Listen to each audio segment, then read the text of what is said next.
انا مش جايه النهارده اتكلم لا عن اللغه ولا عن الكالتشر، انا جايه اتكلم عننا احنا المره دي، احنا المصريين، التوانسه، المغاربه، السوريين، اي عربي في بلاد الفرنجة، الناس اللي اتولدت في حقبة زمنية بلادها فيها واقعة اقتصاديا أو فيها حرب ما أو فيها حروب أهلية، حتى اتربى جواها عقدة خواجة،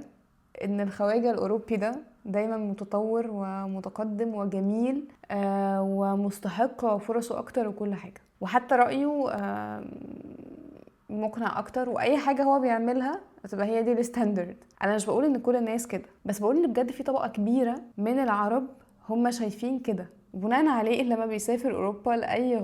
غرض بقى، يشتغل، يجيب فلوس، يدرس وياخد شهاده رانكد، لجوء او حمايه او الحاجات دي بسبب الحروب والمشاكل اللي في البلاد، بتلاقي بقى بعض الناس دي، يعني صف كده مننا، بتبقى عقدة الخواجة دي مسيطرة عليه بشكل رهيب، رغم ان احنا لما بنيجي هنا اصلا المفروض عقدة الخواجة دي تتحل، لان انت بتشوف ان البلاد دي برضو زي ما بلادك فيها مشاكل، هي برضو فيها مشاكل، ممكن تكون مشاكل بلدك مختلفة، بس هنا برضو في مشاكل مش وردي خالص، بس في بعض الناس بتفضل عقدة الخواجة دي ماسكة جواهم قوي، وبتزيد لما بيجي البلد الأوروبية، يعني مع ان المفروض والمنطقي انها تقل. ليه بقى؟ لان انت لما بتيجي هنا وتتعامل مع الناس بتعرف ان الناس دي برضو عندها عيوبها زيها زي الناس اللي في بلدك، مفيش حد احسن من حد يا جماعة،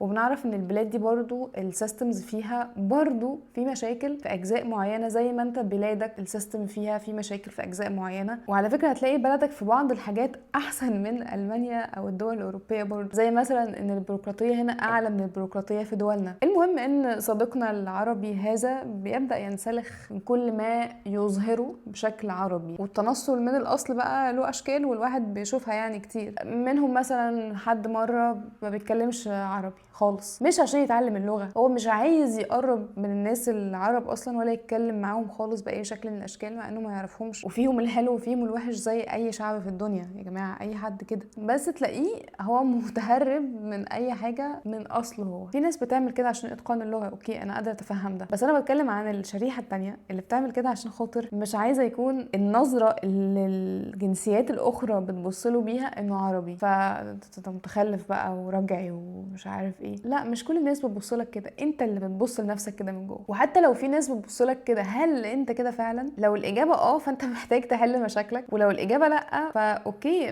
انت وجودك هيثبت ان انت مش الشخص اللي هما بيفكروا فيه ده، انت وجودك في حد ذاته هو اللي هيقول للناس او هيوري الناس انت مين، مهاراتك ايه، قدراتك ايه، لبق ازاي، شاطر ازاي، ذكي ازاي، محترم ازاي، مش خالص اظهر نفسي كواحد منهم عشان يحتضنوني ويعتبروني واحد منهم. انت اسمك مثلا محمد، ابوك اسمه عبد الرحمن، وجدك اسمه يوسف، مش هيتغير، انت مش هتتغير، ولا نشأتك هتتغير، ولا طفولتك هتتغير، انت لو عشت باقي عمرك كله في الغربة هتفضل في الاخر عربي مصري، عربي مغربي، عربي تونسي، مش هتبقى ابدا الماني، حتى لو اخدت الجنسية الالمانية انت في الاخر اصلك عربي. ايه المشكلة يعني؟ انا مش شايفة فيها مشكلة خالص، يعني ليه بنستعيب حاجة احنا ما اخترناهاش؟ انا طول عمري مع ان البني ادم في حاجات في حياته اختارها اللي هي دايرة التأثير بتاعته، وفي حاجات في حياته تانية ما اختارهاش، الدايرة اللي ما يقدرش يأثر فيها اللي هي بره مساحة التأثير بتاعته. طول ما انت بتشتغل حلو في مساحة التأثير بتاعتك فانت كده تمام زي الفل. الحاجات بقى اللي بره دايرة تأثيرك لا هتفخر بيها ولا تحس عن طريقها ان انت كده حد وحش، لان انت ما اخترتهاش. لا اللي مولود في دول افريقية وحش،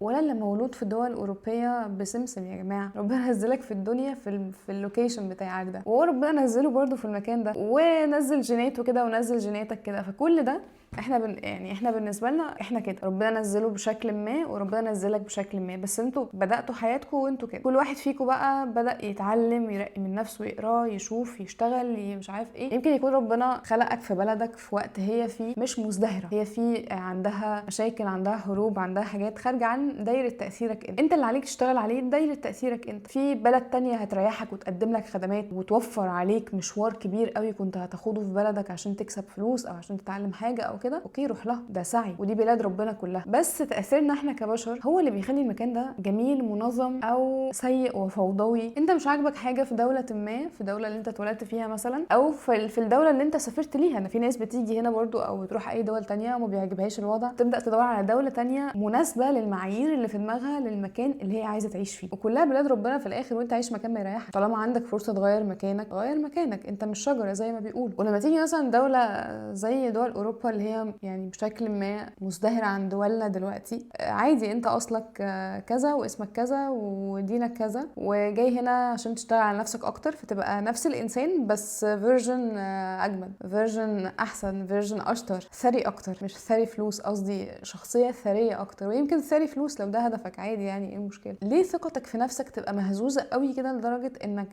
والله يا جماعه انا شفت بوست ولد بنزله مش فاكره مصري ولا جنسيته ايه، بيقول فيه ان هو بيشوف الاوروبيين اللي هم ورديين وعينيهم ملونه وشعرهم اصفر ومش عارف ايه جمال جدا، ان هو بيقعد يسرح في جمالهم في بعض الاحيان لدرجه ان هو بيفقد تركيزه في شغله، وان هو نفسه يبقى شبههم، وبيسال الناس على الجروب اعمل ايه عشان ابقى شبههم. ايه ده يعني؟ احنا وصلنا هنا امتى؟ طبعا الناس يعني في ناس كتير في الكومنتس كتبت له ان انت مش واثق في نفسك وان انت محتاج ثيرابيست يعالجك او يساعدك تستعيد ثقتك في نفسك او تشوف نفسك كويس من تاني. بس شايفين احنا واصلين لحد فين؟ عندي صديقه هنا تونسيه، هي اخصائيه علاج طبيعي، فبتحكي لي بتقول لي ان معاها واحد هو مش مصري بس انا مش هقول الجنسيه بتاعته، لانه هو معايا في الشغل وان هو عصفوره المكان، مش بيتكلم عربي خالص معاها مع انه مش مولود هنا ولا حاجه، هنا بقاله 3 4 سنين او حاجه زي كده، وصولي جدا على حساب اي حاجه واي حد، يتقرب للألمان جدا، لا يتقرب خالص لأي حد عربي، بالعكس هو بيدور على ثغرات بني جنسه بيوشي بيها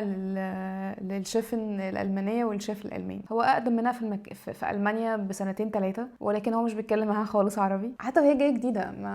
لا مش هكلمك عربي. طب سهل عليها، طيب اشرح لها حاجة بتتكلمش عربي. متنصل تماما، هو اسمه عربي قوي كمان، بس هو صعب شويه على الالمان في النطق، بيغيروه بشكل ما زي ما بيغيروا اسامي اغلبنا في النطق عادي. فراح هو بقى مغير كتابه اسمه بحيث ان هو يبقى شبه ما هما بينطقوه بالظبط. يعني انا مش قديمه قوي هنا، انا بقالي سنه وشويه وده لا يعد قدما يعني، بس لو عدت لكم كميه النماذج اللي قابلتها من هذا الكائن هتتخضوا. فالخلاصه لو انت بتشوف الفيديو ده دلوقتي مسافر بالفعل مقيم في بلد ما او لسه في بروسس السفر وهتسافر، خد بالك انت انسان قيمتك في تكريم ربنا ليك واعطائه الرساله الشريفه اللي انت مكلف بيها على الارض. ما فيش حد احسن منك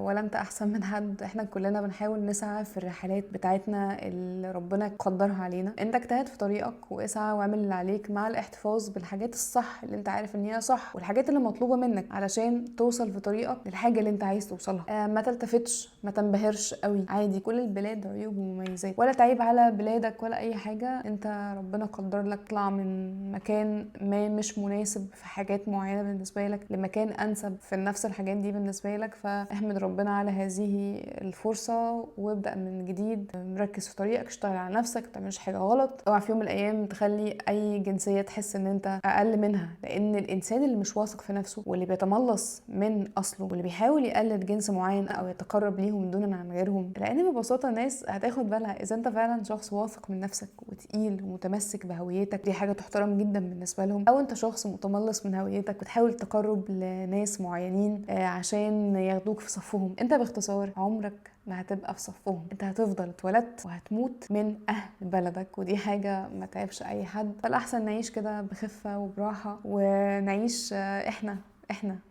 نصلح الوحش والغلط ونزود الحلو ونفتح حاجات حلوه جديده او ندرس او نشتغل او نكسب. ولو انت مغترب في دوله ما قولي رايك في الموضوع ده في الكومنتس.